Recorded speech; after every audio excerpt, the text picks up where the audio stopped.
Ukraine के शहर Livio में ऑयल फैक्ट्री को रूसी अफवाज ने रॉकेटों से निशाना बनाया, जिसके बाद ऑयल फैक्ट्री में भयानक आग भड़क उठी।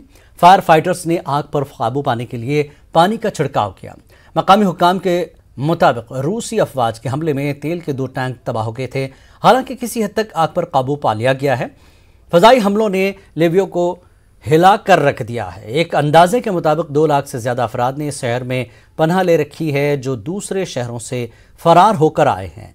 पोलैंड के करीब वाक़ लिवियो जंग के आगाज से अब तक बड़ी हद तक महफूज रहा है, लेकिन अब यहां भी रूसी अफवाज पेशकदमी कर रही है।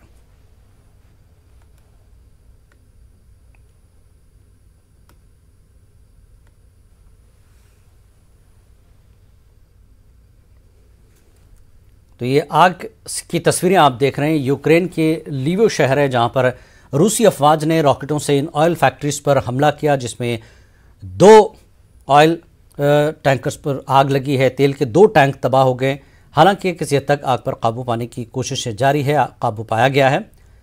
लिवियो को हिलाकर रखा गया है रूस के इस हमले ने, और अंदाजे के मुताबिक 2 लाख से ज़्यादा अफराद इस शहर में पनाह गुज़ीन की हैसियत से हैं, जो दूसरे शहरों से फरार होकर आए थे।